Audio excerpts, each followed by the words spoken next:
been to several of our TechWadi events, but for the new faces, and even for those of you who have been to our events, I wanted to just quickly give you some background about TechWadi. People often ask me, are you an accelerator? Do you take equity in your entrepreneurs? And the answer is no. We are a registered 501c3. We're a nonprofit organization, and acceleration is only part of what we do. So the entrepreneurs in our community are at the heart of TechWadi. So everything we do does revolve around entrepreneurship, specifically in the MENA region. But we're not just accelerating startups by bringing them here. We're also on the ground in MENA, partnering on major conferences like GITEX, ArabNet, Rise Up, and here in Silicon Valley, we have several monthly events, mixers for our community to be able to get together and to talk about some of the trends in the entrepreneurial ecosystem in MENA. So that's in a nutshell who we are, and we rely greatly on our partners and our sponsors to continue the work that we do at TechWadi. And so I really want to take a moment to thank our friends and hosts at Starfish.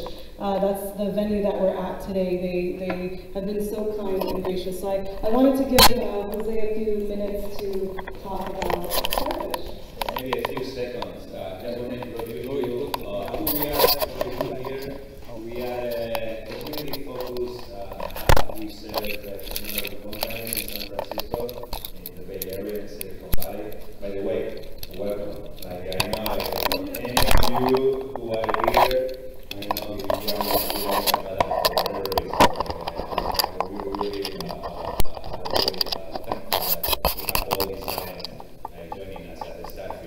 what we do here, we create community to make people like you who are living around here or even somewhere else, your trip to success easier. How we do this, we provide we have a working space, very focused on community, on events and education. In case you know someone here, we do have a few offices available. We focus a lot on blockchain technology. I guess it's crypto winter. You guys are into blockchain technology, you understand. If you need a rent a venue for an event, education, for a workshop, a hackathon, that's what we are here to help you guys. That's basically what we do at Starfish. We film everything. We have a YouTube channel where you can learn a lot of things. Only during the first year that we have been up and running, we have organized over 240 events, fostering education, community, technology, new companies to achieve their success. That's what we are. This is your house. You guys are from now on always welcome. Don't forget to sign up there so you can be always connected. You never know how come we need to help each other in the future, right? Definitely you need a connection in the Silicon Valley. That is something that I know. Thank you, Nina. Thank you.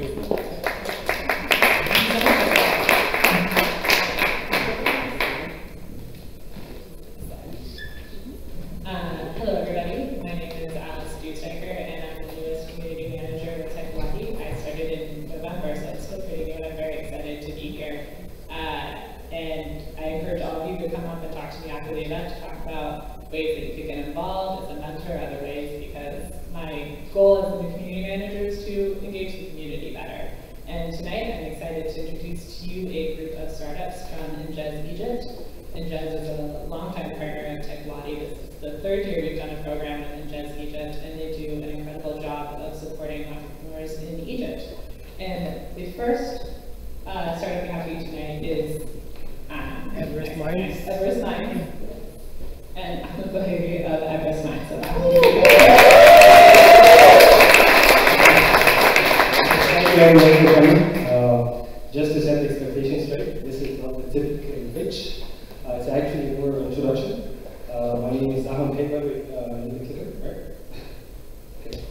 My name is Ahmed Behairy. I'm the co-founder and CEO of Everest Mines.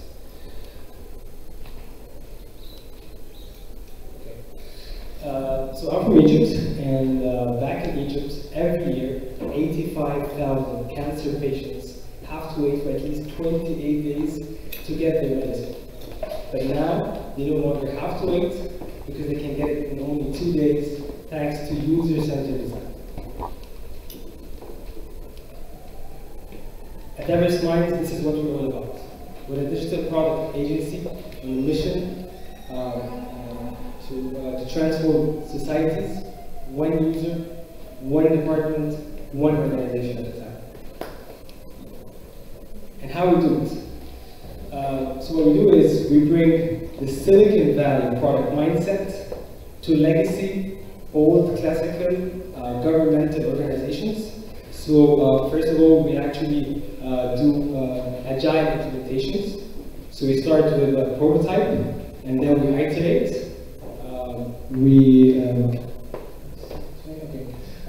We do user-centered design. So we design systems and we build solutions that puts the user in the center of our implementation. And last but not least, we develop it for the cloud. This is our impact index. So last year we had 35,000 patients. We helped save 20,000 paperwork in the public sector, and we helped retail shops generate more than 10 million in revenue. And one of our major success stories is actually one that we did with the health insurance organization in Egypt. And I'd like to elaborate more on this story. So basically, in Egypt, for a cancer patient to get the approval for medicine, they have to wait for 3 months because they have to go through a manual paperwork approval process where they have to submit all their medical records to their hospital, and then the hospital takes this paper physically and they have to send it through couriers to another branch, and it takes a lot of time just to get the approval for the medicine. And so what we did is we digitized and automated this process through a digital approval workflow system. And so this might not seem complicated in Silicon Valley, but actually when you think in Egypt terms and Egypt standards, we're actually dealing with people in the health and insurance organization who have absolutely no idea in technology. And so they're not used to using systems. And so to combat this, we actually used our product design mindset, and we started agile, we started with a prototype, and then we started to iterate and to take the design, the feedback of the design, and to try to develop more on the system. And so what's next for Everest Minds? We're currently building a cloud-based clinic management solution, which is the first of its kind in Egypt. And we're also working with other public hospitals and governmental entities in Egypt to digitize their business processes. That's it. Thanks so much.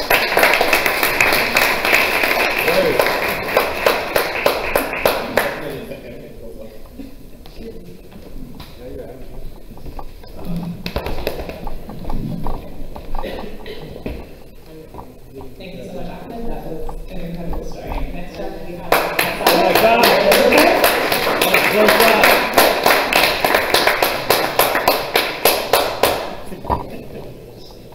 Hello, I'm Saad, CTO of DentaCarts. DentaCarts is an online marketplace for dental supplies and consumables. Simply like Amazon, but for dental supplies. The idea came to us, or the trigger for the idea, when we found one of our friends. She struggled a lot. She had to pay 150K to buy the required supplies for her dental degree, for her master degree in dentistry in Egypt. That's why that's what pushed us to go and make more market research and find what is in this matter. Our research came to these 3 points. Dentists in Egypt, and we found that the problem is everywhere, have 3 major problems. First, the counterfeit problem. The counterfeit products. They pay a lot, and maybe many times they get a counterfeit products. Even this problem is here in the US, the American Dental Association addressed this problem in many papers and events and articles. Second problem was the limited access to the market. You know, if you are opening a clinic and you are operating, you have to buy hundreds of stuff to be in your clinic out of thousands, a wide range of products. So it's a very, very hard problem. And last one was consuming time and effort to get this stuff on a regular basis. DentaCarts solved these three problems. First, we give dentists a trustworthy channel to buy his products from. Second, we give the widest range of products. He has access to every single product in the market and every single service, a one-stop shop for everything. And last, saving time because he has a mobile app in his pocket, and any time he needs anything, it's easy to search and compare and make the order. It's mostly a typical e-commerce experience with some customization for dentistry. The market is $1.5 billion according to Dubai Channel. We have 4 revenue streams: commission, wholesale, advertising, and subscription. We are operating for 18 months. During this period, we did 260K of sales, 4K of orders, and 20% growth month over month. We have 5K of products on our platform right now, and we have 2,700 of registered customers, 52% of customer retention. We closed our seed round and we have 500 on board during this seed, and that's all. Thank you.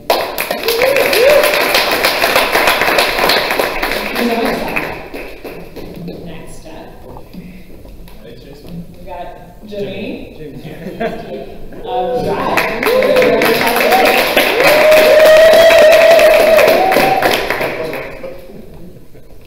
Where is Alicia? Thank you for letting us use your space. And thank you to Hussein. Okay, so Dryve is the first peer-to-peer car sharing platform in the Middle East.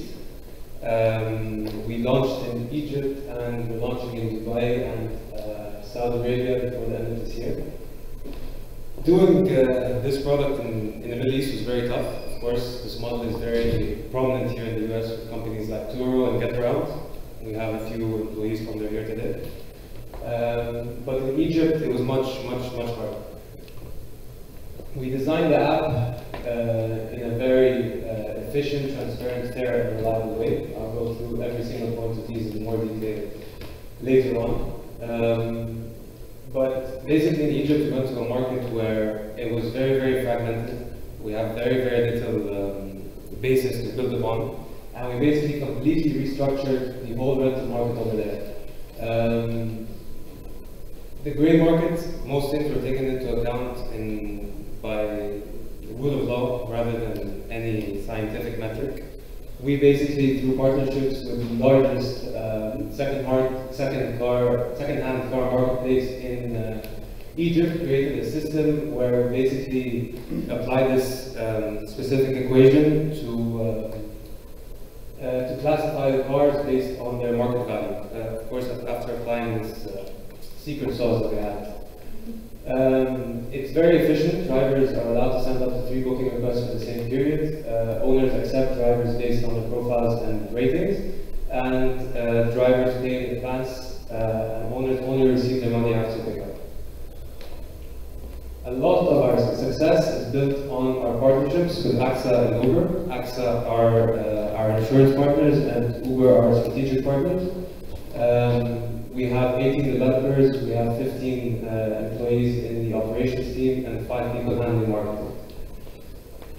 AXA's partnership is probably the most important one we have, because when anybody puts their car up for rent, the #1 thing that's stopping them is what's going to happen when it comes back. So we basically did something phenomenal, in my opinion, is that we went into a country where only 8% of the cars are insured, and we launched the first of its kind pay-as-you-drive insurance policy in the whole of the Middle East. Everything is done completely from the application. Cars are valued up to £750,000, which is a big, this covers a bigger portion of cars in Egypt. And drivers only pay a fixed economical deductible of £3,000 no matter what the damage is. Also, every single accident that occurs, whether it's small or big, is done completely through the application as well. The claim form is built to our back end and it's shipped on directly to Access. Uber is also a huge partnership for us, and it really buoyed us up completely in the early days. Uber had a problem where they couldn't connect drivers who wanted to work for them with car owners who didn't have cars. Actually, a friend of mine who's now currently the general manager at Uber had called me when he knew when we were starting this up, and he told me we have a really big problem in Egypt. We have so many people who are using Uber now. It was at the time I think the largest growing market in the EMEA. But the problem is that we don't have enough cars on the road. So many people want to work for Uber in Egypt, and this is in tandem with the higher unemployment rate, but none of them have cars. So we entered into a partnership with them, which basically allowed so many people to start using Uber through Dryve, and gave us access to a plethora of demand of around 150,000 drivers. Another thing we're really proud of doing in Egypt, and it was done through technical process, was that we created a pseudo wallet for both our owners and drivers using Behairy. Everything is done completely through the app. Egypt is a country where only 5% of people have credit cards, so having a cash payment gateway was very important. We protected the owner by letting the driver pay in advance. He pays before he picks up the car. And the owner can only withdraw the money after the driver confirms pickup onto the application. Our plan for growth in Egypt is to diversify and expand with Uber initially. The idea actually began in Dubai in 2016, and then the RTA, at the very last moment, had pushed plans to 2019. So our next step is for us to run a 3-month pilot with the RTA probably by Q2 of this year, and also launch in KSA. The partnership with Uber as well gives us direct access to all of these markets where they have a problem in and other places in the world. Egypt's market, as I was mentioning earlier, is very fragmented. The market leader, as you can see, only has 7% of the share, and most people are in the other bracket, which is 84%. Also, 72% of the market is taking place in the shadow market. The formal market is only $204 million, but as I said, what we're going to do is regulate is 72%. So there's a lot of upside over there. The UAE, which was where the idea began, is a very complementary market for this idea. Why? First of all, there are 3 cars per household. You're living in a city which is predominantly dominated by expats, and Dubai being the hub that it is, people travel a lot. I lived in Dubai, I was doing private equity there for a couple of years, and on average in a month I spent maybe only 16 days in the country, while the other 14 I was traveling, and the car in the garage. Dubai also has a lot of keeping up with the Jones mentality, so while people may argue that people don't need the money there as they do in Egypt, where there's a big economic strain, also, most cars are taken on debt, so if you give someone the opportunity to rent out his car for 14 days and completely cover all his expenses, it's very appealing. On the other side, you have 20.8 million tourists coming in 2020 because of the Expo, and that number is expected to grow. And Dubai is not a city like London or Paris, you need a car to get around. So the value case is very important over there. As I said, inshallah, we hope to launch with them before the end of Q2 this year. KSA is also a huge market. It's the largest in terms of transactions in the region. We intend to go there with Uber, where they also have an issue where drivers don't have cars, and it gives us a direct entrance into the market. This is the team. I'm the co-founder and CEO. Jeremy Green is also my co-founder, and Ahmed is the marketing director. We're supported by 4 star girls. One of them is the one who actually made this presentation. The first time I see it is right now, actually. and yeah, we have, like I said, 15 developers and 10 customer service agents and 5 people working in marketing. These are our current numbers. We're experiencing double-digit growth, which is very good. 78% in trip days month over month, 45% in listed cars, and 32% in number of users. And this is with us, without any of us doing any marketing campaigns until now, which is another benefit that we have from Uber, which points us. I've got more slides. For the most important slide is next. So all of these, as you can see, is just posts that Uber did on their Facebook pages, which is giving us this tremendous growth. And we have, alhamdulillah, from our seed round funding, some money to exploit in a marketing campaign in the coming few months. Pre-seed was in June 2016, was mainly bootstrapping. We closed around $700,000 in seed investing in February 2018 by a Circle Group. They're the ones who have the tawheed of Pepsi, and they have a big stake in Everest, Saad, and Bridgestone. And we are currently raising our Series A of $2 million, and we hope to close before the end of this year. Thank you.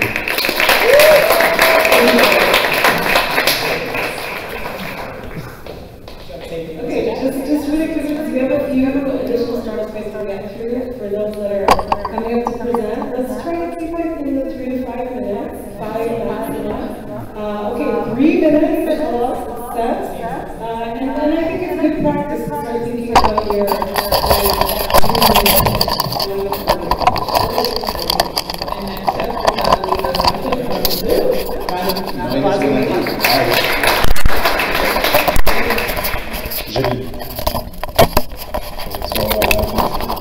Hi everyone, my name is Waleed Rashed. I'm the founder and CEO of VOO.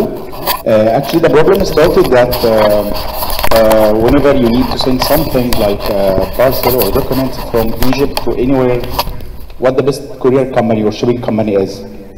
So you have no answer because you have to call each one and call the Aramex and FedEx and collect the data and ask them about how long it takes, how much the price is. So we decided to bring the all courier companies together in just one marketplace called VOO. So VOO basically is a delivery marketplace connecting couriers to with clients. Clients, they are both consumers or merchants. So one VOO account gives you access to all courier companies. So here is the problem is that for some merchants in Egypt or in the Middle East, if they don't have enough or good volume of orders, will be getting a very, very high pricing. And always pricing depend on the volume. So as well, courier companies, they don't invest much in the technology and integration. If you go to the website, you will be just placing the order from. Okay, so if you are saying that you need to send something from Egypt to Saudi Arabia, for example, and this is the weight of your parcel or your documents, whatever, you'll be getting the all pricing from the courier companies to actually compare the pricing, and then you decide which company. So we compare to you and you select which one. Our business model based on getting like a margin from each order from the courier company, actually, because we are getting a very good rates based on our volume with them. We started last April.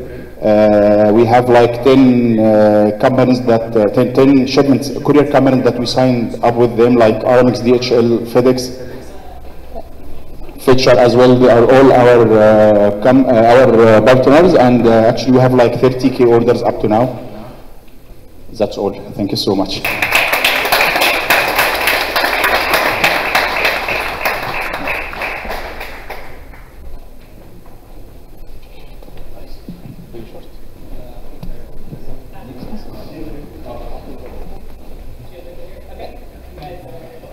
All set already. And the next up we have Mahmoud, so go ahead. All right. Okay, hi everyone, my name is Mahmoud. I'm the CTO and co-founder of Garment.io, smart manufacturing made simple. So what we do is that we boost garment productivity in the garment industry using an IoT solution. Let's talk a bit more about the problem because it's not very familiar for a lot of people. The problem is that out of every 100 pieces a factory can produce in a day, the most efficient ones only produce 70. The 30 gets delayed to the next day. Why does that happen? For 4 reasons. Mainly because there's no actionable live data. This is caused by the fact that the garment industry has decisions that are based on intuition and not data. The bottlenecks are not detected in time. there are unbalanced production lines, and there are demotivated workers. Those are the main issues that cause problems or latency in the productivity and garment industry. So what we've done is that we've created smart terminals that are used by the operators to log in with their ID, collect information about the bundles that are happening, and then production supervisors can take real-time decisions and reorganize their production lines in real time, and they're also able to predict bottlenecks up to 30 minutes before they happen. And with that, they're able to take very smart decisions on the production line real time and optimize their efficiency on the production line. The workers get to see their target achievement status. They get motivated by viewing numbers on their efficiency, how many pieces they have left to complete their target for the day. The supervisor has live line balancing tools and bottleneck detection mechanisms, and the manager can see a live factory dashboard from anywhere using their phone. So this gives complete visibility to all decision makers on everything that's happening in the factory, rather than just having cameras that don't really detect anything or let them know what's going on in the factory. We started R&D in 2017, and since then we've produced a system that is live already in 2 factories, and we've signed 4 contracts for around 775 devices. In 15 days of deployment, we were able to increase the efficiency by 25%. We're aiming to reach 30 with the application of machine learning algorithms that will be able to get us there. We've pre-sold most of our first batch of devices. We've ordered 1,000 devices, and we've sold them with four factories that have reached out to us by filling out the contact form, completely passive sales, and we've signed with all 4 of them right away. The dream deal that we provide to factories is as a service. So they pay $0 in investment, they pay $10 per machine per month, that's the price in Egypt. In return, they get 20% increase in productivity guaranteed for 100%, for 10x savings on their investment. And view Sonic. So yes, excellent. All right, so the staged approach for global expansion would start with Egypt with a $16 million value and enhancement market and productivity. We have 10,000 factories in Egypt, 600 of them are exporting. The plan is to then expand to the MENA region, the Middle East, North Africa region, Europe, and then the Far East for a total estimated value of $8 billion in global market value. We compete by providing a plug-and-play solution that works out of the box. You just have to connect it to Wi-Fi and plug it in. That's it. That's all you have to do, which allows for very modular layouting of the production lines and ease of remodulating the production line whenever they need to without having any infrastructure cost that they have to bear. The expected revenue is to reach 4.7 ARR by year 3. Our model is as a service, so we're able to grow exponentially once we get access to a lot more factories. And the sustainable competitive advantage can be built with ML solutions, having integration with factory hardware. We're a software company first, so the idea is to not really produce the hardware as long as we don't need to, and to also increase the gamification elements and artificial intelligence models that would be built in the future as well. This is my partner, Ahmed. He has 4 years in the garment manufacturing industry. He's been running his own factory for them, and then he worked for 10 years as a management consultant, and I have 9 years in software development and delivery. Yeah, so this is Garment.io. We're looking for potential mentors. We're also raising funds for investment, so please come talk to me. I'd be more than happy to give you more information. Thank you very much. Thank you, Mahmoud. And we need a clicker check. And next up we have Hussein from Robusta. Here you go. And here's that.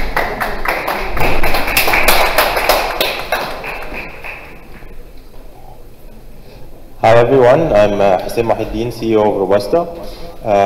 Robusta is a tech agency, and we work with our clients across different industries, mainly to help them implement digital transformation programs and digitize the customer experience channels. So we help industries like CPG industry digitize their sales and distribution businesses, providing them with mobile platforms with people on the field, connected with dashboards at the office, showing analytics for decision making. And we help other, for example, governments showcase investments and so on using things like virtual reality or mobile and web platforms.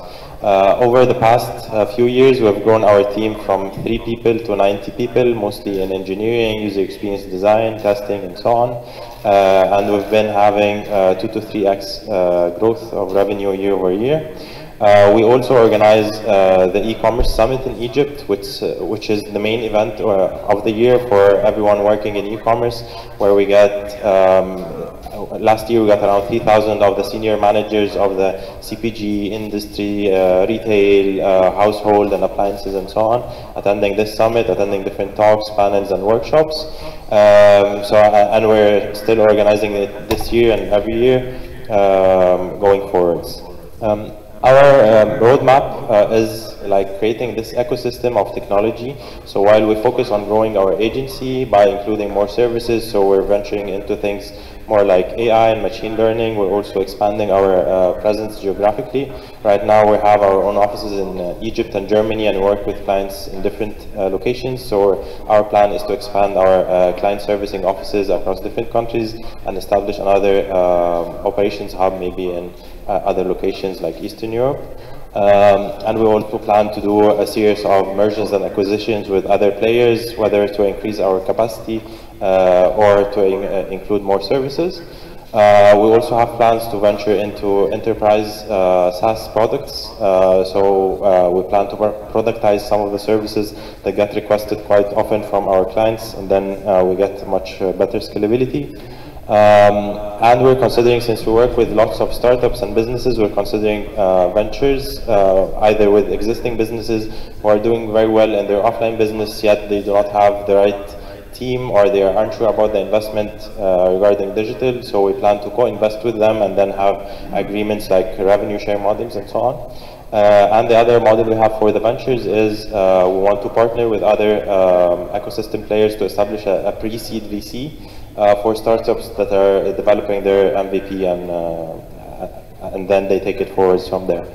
Our vision is to create this ecosystem and then go for an IPO sometime around 2030. If any of you have relevant experience, would be more than happy to have connections with mentors or potential board members. That's one thing. Another thing is we're raising we have different investment programs to finance the expansion. And the third thing is if you have maybe connections or maybe you yourself is a key player in the e-commerce industry, we're looking for speakers for the e-commerce summit, facilitators for workshops and so on. Thank you very much. Thank you so much, Hussein. Next up, we have Sara from ElRehla. Coming up, Sara. Let's give her a round of applause. That's just coming up.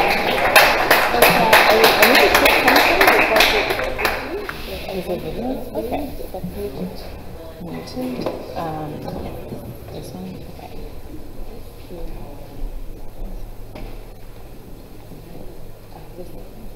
Okay.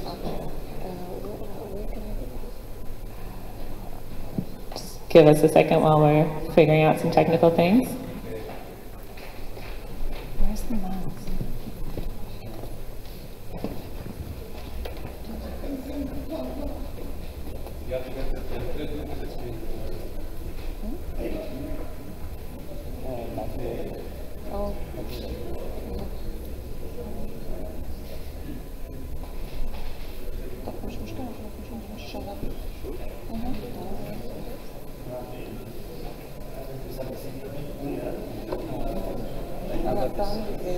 Let's get in the question after. Maybe then we can.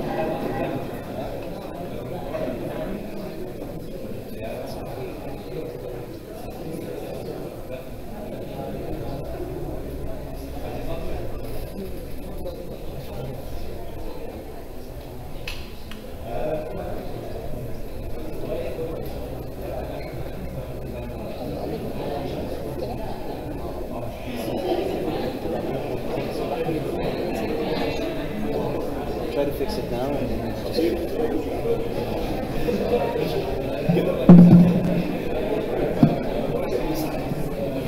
person after can start and then she can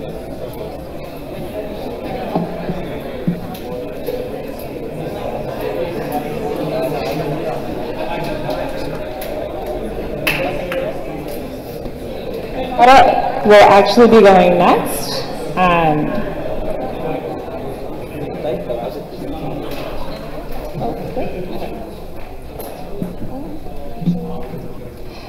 Hello, I'm presenting. This is Sara Ibrahim from ElRehla. I'm co-founder and CEO of ElRehla, which means the journey in English. What happened that we usually go into events and conferences, but we don't really connect with each other and network on a deeper level. We only exchange cards and maybe LinkedIn profile, but the tendency of us helping each other later on and going this into long-term relationship is very minimal. So what we thought about of traveling, make friends. So we want to take people who want to network together and build a strong relationship together into outside of the city, into a bus where they can connect more on a deeper level. So we basically want to help people that they aspire and achieve their dreams, their question and answered, and the talent that they are looking for. Actually, they can look for it inside our network. So what we do is basically business retreats. We take people into retreats outside of the city, outside of Cairo, which is the capital of Egypt, and we take them on a bus so they can network together in a place that they can take aspiration from the nature, but also from each other. What we do is we basically combine many activities under mind, body, and soul. The mind, because we do business sessions, organized networking, because we want to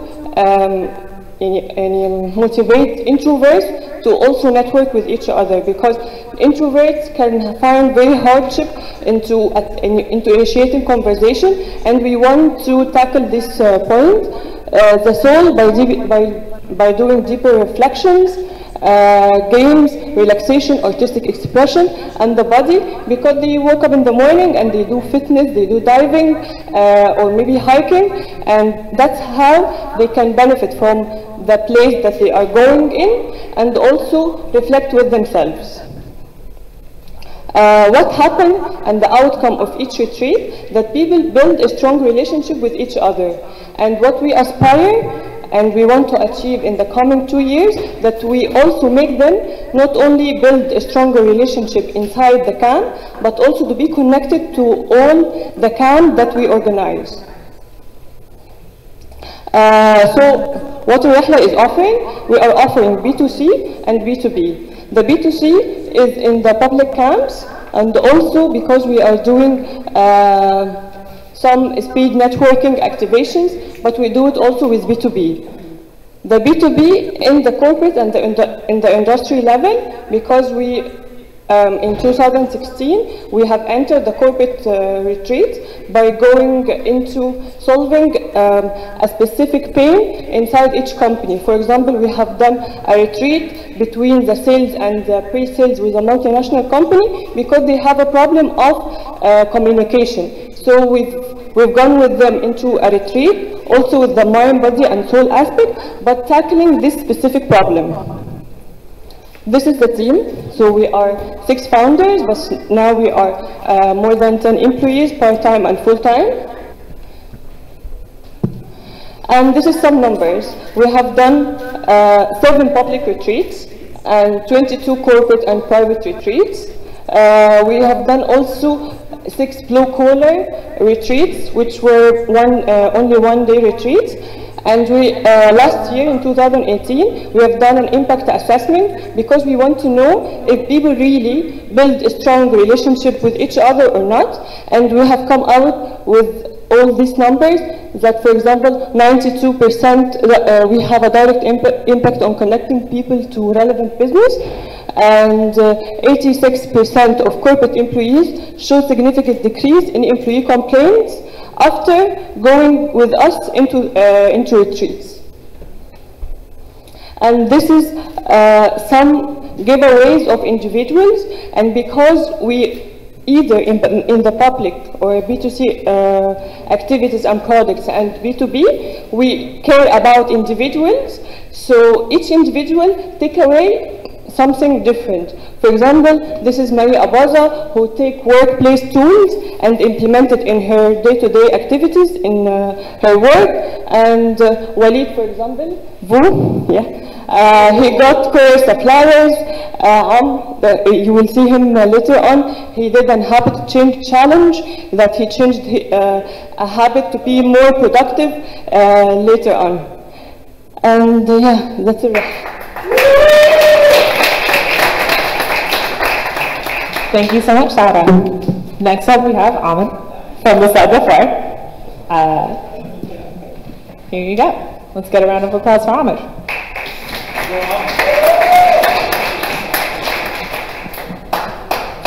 Hello everybody, from a client from ElRehla to founder of Rology. Just imagine that we have right now more than 230,000 patients waiting for more than a month in UK to know if they have a cancer or not for more than a month. In the States, you will find that the minimum reporting medical time, the minimum medical reporting time, it's almost 40 days. That's the problem we actually solve. The high latency reporting time, which is caused by the severe shortage and the misutilization in radiology consultants. And that happened because we have a huge gap between demand and supply year over year. So we created Rology. Rology, it's an AI-assisted teleradiology platform helping the hospitals and the radiology centers to solve the problem of high latency reporting time. And we increase the radiologist productivity through an AI DICOM viewer. Actually, we launched it since 18 months ago. Until now, we have a 40% month-over-month growth. And we have, a 30% month-over-month growth. And yesterday we celebrate our first 20,000 patient has been diagnosed through us. Our roadmap for AI that we started from detecting the abnormality in CT and MRI and X-ray, and actually our algorithms have the 69.4% accuracy, true positive for technical guys here, for true positive in a public data set. Our team, me, Amr, and Bassam, and Mahmoud, Mootaz, we have more than 10 years experience in healthcare ecosystem, and we have 26 amazing people working with us in different aspects. Actually, nowadays we are open our second round of investment for $2 million USD. And that's it. If you have helping us for saving more lives, please come and talk with me. Thank you. Thank you so much, Ahmed. And now we've come to our final presentation of the evening with Mootaz and FilKhedma.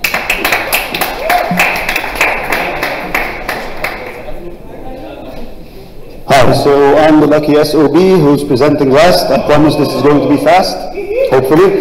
So I'm the CTO of FilKhedma, Egypt's marketplace for home services. So we're not saving lives, we're saving homes. Basically, the problem is with home services in Egypt, there's no regulation. It's a highly regulated market. There's lack of security, lack of quality control. There's no standard SLAs.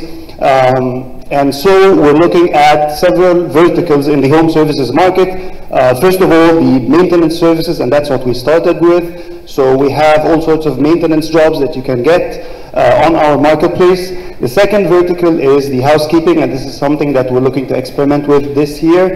And there's other several verticals with very specialized marketplaces that we're not tackling currently at the moment. The market size of this opportunity is around 1 billion EGP. We're looking at class A and B of households in Cairo and Alexandria. So basically, if we're looking at this calculation, we look at around 1 to 1.5 billion EGP in maintenance, as well as around 15 billion EGP in cleaning, and we're looking to capture around 14% market share of the maintenance market and around 0.5 market share of the cleaning market. This is a view of our competition. The two main dimensions that differentiate are whether you're a service provider, pure service provider, or a marketplace. Also, how hands-on are you on the experience? Do you have a close follow-up, or are you just a discovery platform where you get the supplier and the customer to meet on the platform? FilKhedma is, our approach basically is to have a very high hands-on experience, as well as being a pure marketplace. We're fulfilling around 90% of our orders through marketplace suppliers. And this is our value proposition for the customer. First of all, safety and quality. Arriving on time, which is something that we dearly miss back in Egypt. The security and the preset prices. One of the main advantages of using the platform is you get to know how much you pay without hustling with the technician or the supplier beforehand, before you, even when you are still ordering the service. And this is our value proposition to the service providers. Remember, we're a two-sided marketplace. So basically, the service providers, they get trainings, they get more than double their income because of the volume, so we don't have to raise our prices to achieve this benefits to the customer. Also, they have better security because there's bad experiences with suppliers, as well as bad experiences with customers, very difficult customers. And this is our team. The CEO is Amr Ramadan. I'm the CTO. And we have the head of operations. I'm sorry for the formatting. Something got skewed here on this screen. We have a head of operations with 12 years of experience in hotel facility management, and Mustafa Hakam with around 10 years of experience in telecom marketing.